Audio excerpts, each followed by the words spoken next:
Capítulo 7.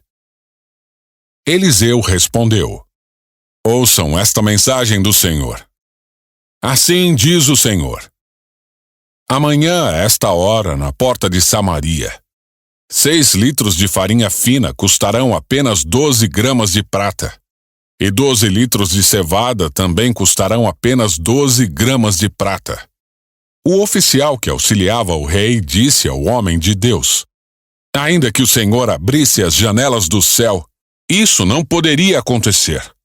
Eliseu, porém, respondeu: Você verá com os próprios olhos, mas não comerá coisa alguma. Havia 4 homens com lepra sentados junto à porta da cidade. Por que ficarmos sentados aqui esperando a morte? Perguntaram uns aos outros.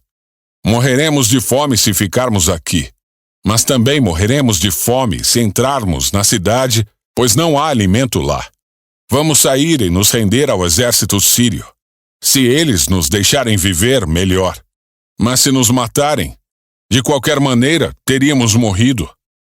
Ao anoitecer, partiram para o acampamento dos sírios. Quando chegaram às extremidades do acampamento, viram que não havia ninguém ali, pois o Senhor havia feito o exército sírio ouvir o ruído de carros de guerra e o galope de cavalos e os sons de um grande exército que se aproximava. Disseram uns aos outros: O rei de Israel contratou mercenários hititas e egípcios para nos atacarem. Por isso fugiram ao anoitecer, abandonando tendas, cavalos, jumentos e tudo mais, e correram para salvar a vida. Quando os leprosos chegaram às extremidades do acampamento, foram de uma tenda a outra, comendo e bebendo. Pegaram a prata, o ouro e as roupas que encontraram e esconderam tudo. Por fim, disseram uns aos outros: Isto não está certo. Este é um dia de boas notícias e não contamos a ninguém. Se esperarmos até o amanhecer, seremos castigados. Venham, vamos voltar e dar as notícias no palácio. Então voltaram à cidade e relataram aos guardas do portão o que havia acontecido. Fomos ao acampamento sírio e não havia ninguém, disseram eles. Os cavalos e os jumentos estavam amarrados, e as tendas todas armadas, mas não havia ninguém por ali. Os guardas gritaram, anunciando a notícia no palácio. O rei se levantou no meio da noite e disse a seus oficiais: Vou explicar o que aconteceu. Os sírios sabem que estamos morrendo de fome. Por isso deixaram o acampamento e se esconderam nos campos. Estão à nossa espera para nos capturar com vida e conquistar a cidade quando sairmos. Um de seus oficiais disse: Seria melhor que enviássemos espiões para ver.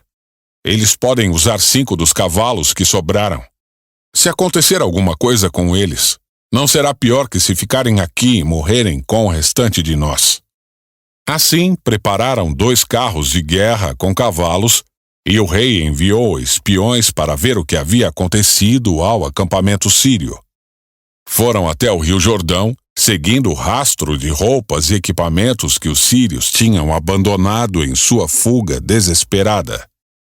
Os espiões voltaram e contaram tudo ao rei.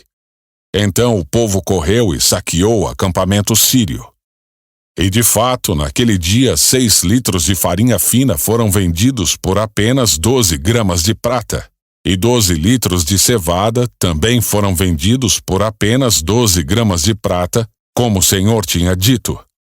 O rei colocou o oficial que o auxiliava para controlar o movimento à porta da cidade, mas ele foi derrubado, pisoteado e morto quando a multidão correu para fora. Tudo aconteceu, portanto, conforme o homem de Deus tinha dito quando o rei foi à sua casa. O homem de Deus tinha dito ao rei: Amanhã, a esta hora, na porta de Samaria, 6 litros de farinha fina custarão apenas 12 gramas de prata, e 12 litros de cevada também custarão apenas 12 gramas de prata. O oficial do rei havia respondido: Ainda que o Senhor abrisse as janelas do céu, isso não poderia acontecer. E o homem de Deus tinha dito: Você verá com os próprios olhos, mas não comerá coisa alguma. E assim aconteceu, pois ele foi pisoteado pelo povo à porta da cidade e morreu.